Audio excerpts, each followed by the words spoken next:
오늘 또 그대의 최고의 날입니다. 임은미 선교사 묵상입니다. 2026년 1월 26일 월요일 최고의 날. 하나님은 오늘도 이 땅을 다스리시는 만유의 주인이십니다. 사도행전 17장. 나는 매일매일 일어나는 나의 일상생활 가운데서 어떤 깨달음이 있을 때 그것이 하나님의 사랑과 연결될 때가 무척 많이 있다. 평소에 읽었던 성경 말씀이 나의 일상 속 어떤 일을 통해 주님께서 이래서 이런 말씀을 하셨겠구나 하고 새롭게 다가올 때도 있고, 그래서 주님께서 행하신 일들을 내가 내 삶에 어떻게 적용하면 좋을까 하는 삶의 적용으로 이어지는 하나님의 말씀에 대한 깨달음이 일상 가운데서 참 자주 일어난다. 내가 요즘 멘토링에 대한 이야기를 이전보다 자주 묵상에 올리는 것 같은데, 그것은 멘토링에 대한 감사와 깨달음도 있지만 한편으로는 멘토링을 이제는 그만두어야 하지 않을까 그런 생각을 하고 있기 때문이다. 멘토링을 그만두어야겠다는 생각을 하게 된 이유는 내가 기대했던 것보다 멘토링의 열매가 없어서가 아니다. 이제 세월을 돌아보니 내 모든 멘티들은 말씀 가운데 스스로 잘 서 있고 하나님의 음성을 분별할 줄 알고 하라는 일은 할 줄 알고 멈추라는 일에는 멈출 줄 아는 모습으로 참 잘 자랐다고 나는 생각한다. 그래서 이제는 굳이 내가 멘토링이라는 사역을 하지 않아도 각자 스스로 잘 서 있을 것이라는 믿음이 있기 때문이다. 사실 나에게는 정말 많은 멘티들이 있다. 직접 멘토링을 받지 않아도 내 묵상을 읽으며 스스로 작정서를 만들어 살아가는 사람들도 있고, 따라하기라는 마음으로 내가 하는 삶의 방식을 그대로 따라 살아가는 멘티들도 있다. 어떤 이들은 문자를 보내며 저는 멘티입니다. 정식 멘티는 아니지만 명예 멘티입니다. 저는 숨어있는 멘티입니다. 라고 말해주기도 한다. 나는 그런 모든 멘티들을 참으로 감사하게 생각한다. 때로는 그런 문자를 받을 때 아이고 호박이 넝쿨째 굴러 들어왔다는 말이 바로 이럴 때 쓰는 말이군요. 라는 표현으로 답을 하기도 한다. 내가 직접 멘토링을 해주지 않아도 내가 살아가는 삶의 스타일을 본받고 싶어 하고 도전받으며 그렇게 살아가는 숨어있는 멘티들. 그들은 나에게 그야말로 하나님께서 주신 보너스, 선물 같은 존재들이다. 사실 그렇게 숨어있던 멘티 중 한 사람이 바로 근래 나의 정식 멘티가 된 승훈이다. 허승훈. 내 최고의 날 플래너를 만들어준 청년이다. 내 묵상을 읽기 시작한 것은 아마 7년쯤 되었을 것이다. 정확한 기억은 나지 않지만 내가 하는 묵상을 그대로 따라하기 시작했고 작정서를 혼자 만들어 지키며 그렇게 7년, 8년의 시간이 흘렀다. 그러던 어느 날 내가 내 멘티가 되겠냐고 물었을 때 그는 이미 7, 8년 전부터 작정서를 하고 큐티를 하고 내가 멘티들에게 하라고 가르쳤던 것들을 이미 다 하고 있었다고 말했다. 그 말을 들으며 내가 엄청 큰 감동을 받았던 기억이 난다. 하여튼 요즘 나는 새로 차세대를 위한 리더들을 키운다는 의미의 멘토링은 시작한 지 얼마 안 되었으니 당연히 계속해야 하지만 기존의 멘토링 사역을 이제는 그만두어야겠구나 그런 생각을 하고 있는 중이다. 그런데 오늘 아침 내 묵상을 쓰기 전에 멘티 지영이의 묵상을 먼저 읽게 되었다. 지영이의 오늘 묵상 구절은 예수님께서 십자가에 달려 돌아가시기 전 자기 사람들을 끝까지 사랑하셨다는 말씀이다. 요즘 내가 멘토링을 그만두는 문제를 놓고 계속 상고하던 말씀이기도 했다. 나는 과연 내 멘티들을 끝까지 사랑한다는 것이 무엇일까? 멘토링을 그만둔다고 말하게 된다면 나에게 있어 이들을 끝까지 사랑하는 것은 무엇일까? 아래는 멘티 지영이의 묵상의 일부분이다. 요한복음 13장 6월절 전에 예수께서 자기가 세상을 떠나 아버지께로 돌아가실 때가 이른 줄 아시고 세상에 있는 자기 사람들을 사랑하시되 끝까지 사랑하시느라 1절 말씀 중간 생략합니다.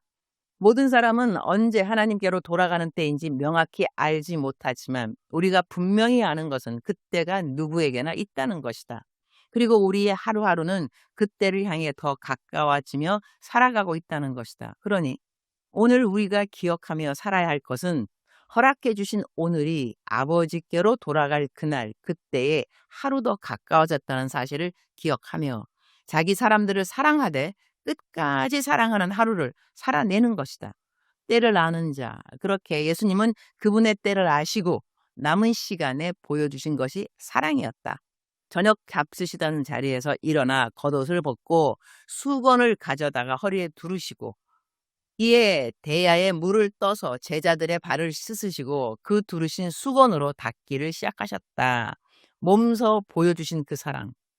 그리고 우리도 그렇게 사랑하기를 바라셨던 예수님. 오늘 또 나는 겉옷을 벗고 수건을 가져다가 허리에 두른다. 대야에 물을 떠 제자들의 발을 씻기고 닦아주셨던 것처럼 나도 오늘 그렇게 내가 사랑하는 사람들의 발을 닦아준다. 더욱 정결하게 거룩하게 주님 앞에 나아갈 수 있도록 십자가 그 보혈의 피로 울컥하네요. 때를 기억하며 마음 다해 사랑하는 하루가 되기를 기도하며 사랑해요 아빠 아버지. 내 멘티 지영이는 항상 묵상 맨 아래 글에 아빠 아버지 아바 father이라는 말을 적는다. 이거는 저의 부연 설명입니다. 하하. 나는 이 접목이 참 은혜로 다가왔다. 그리고 예수님께서 승천하시며 하신 일 또한 요즘 내가 하고 있는 멘토링에 대한 생각과 맞물려 떠올리게 되었다. 예수님은 부활하신 후 하늘로 올라가시며 제자들에게 성령을 주시겠다고 약속하셨다. 예수님께서 제자들에게 주신 가장 최고의 선물은 바로 성령님이셨다. 우리도 누군가를 떠나야 한다는 것을 알게 될 때 그 사람에게 가장 필요한 것이 무엇일지를 생각하게 되지 않을까? 그리고 그것을 마지막 선물로 주고 싶어 하지 않을까? 그래서 주님께서 주신 가장 큰 선물은 성령님이셨다는 생각을 새삼스러운 깨달음으로 갖게 된다. 언젠가는 나도 내 모든 사역을 그만둘 날이 올 것이다.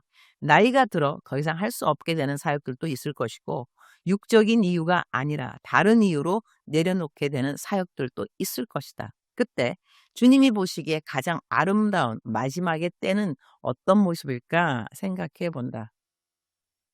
우리말 성경 사도행전 17장 25절 26절 말씀입니다. 25절 하나님께서는 뭔가 부족해서 인간의 손으로 섬김을 받으실 분이 아닙니다. 하나님께서는 바로 모든 사람에게 생명과 호흡과 다른 모든 것을 주시는 분이시기 때문입니다. 26절 하나님께서는 한 사람으로부터 모든 민족을 만들어 온 땅에 살게 하셨고 각 나라의 연대를 미리 정하시고 그들의 국경도 정해 주셨습니다. 요즘 정말 많은 것이 급변하는 시대에 우리가 살고 있구나 그런 생각을 하게 된다.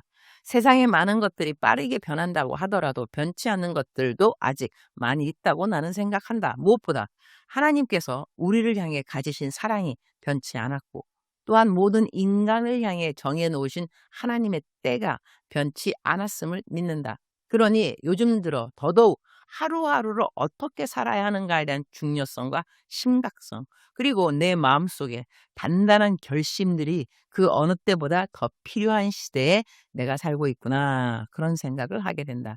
하나님은 모든 것을 다 가지신 분이시며 이 땅의 모든 것을 다스리는 분이시다. 이 다스림에 대해 어떤 사람들은 인정할 수도 있고 인정하지 않을 수도 있지만 그들의 인정 여부가 하나님께 그렇게까지 중요한 것은 아니다라고 생각한다. 하나님께서 다스리신다는데 그것을 안 믿는다고 해서 하나님이 쩔쩔매면서 믿어달라고 부탁하시겠는가? 그러셔야 할 이유가 전혀 없는 분이 바로 이 땅을 창조하시고 다스리고 계시는 하나님이시다. 그런 의미에서 사람들의 반응은 하나님께 아무런 영향을 미치지 않는다는 것이다. 다만 하나님께서 우리를 긍휼히 여기셔서 오늘 이 시간까지도 이 땅에 대한 모든 심판을 하루라도 늦추고 계신다는 사실 앞에 우리는 감사한 마음을 가져야 한다고 생각한다. 주님, 오늘 또 최고의 날입니다. 주님께서 우리 모두에게 하루하루를 어떻게 살아가기를 원하시는지 그 뜻을 정신 차려서 잘 깨닫고 하나님의 뜻대로 하루를 살아드릴 수 있는 그런 하루가 되기를 기도합니다. 오늘은 제가 제3 한사랑교회에서 이틀째 부흥의 설교를 하는 날입니다. 한파를 뚫고 교회에 오는 성도님들을 기억하여 주시고 교회가 개척한 지 10년이 되었다고 하고 이제는 열매를 맺는 새해가 되기를 간절히 소망하는 마음으로 이 부흥회를 준비했다고 하오니 주님께서 그 기도를 들어 응답하여 주옵소서. 주님 사랑합니다. 주님 감사합니다. 오늘 또 우리 주님 저를 보시면서 하루 종일 기쁨을 넘어서 감동을 받으시면 참 좋겠습니다. 외우면 좋은 말씀 사도행전 17장 25절. 하나님께서는 뭔가 부족해서 인간의 손으로 섬김을 받으실 분이 아닙니다. 하나님께서는 바로 모든 사람에게 생명과 호흡과 다른 모든 것을 주시는 분이시기 때문입니다.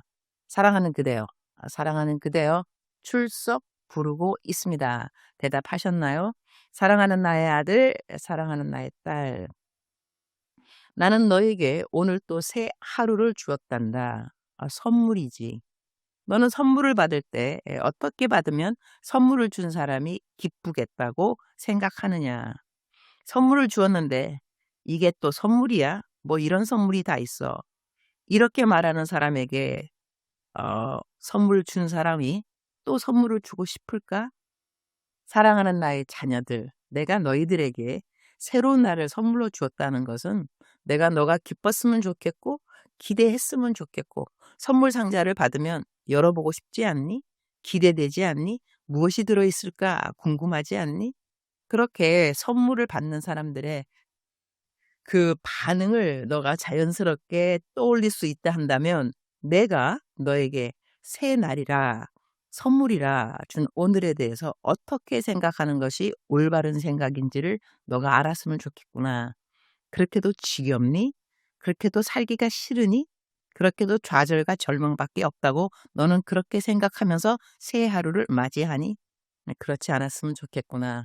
내가 너를 향한 생각은 보배로운 것밖에 없나니 세어보려고 할진대 바닷가에 모래알보다 많도소이다.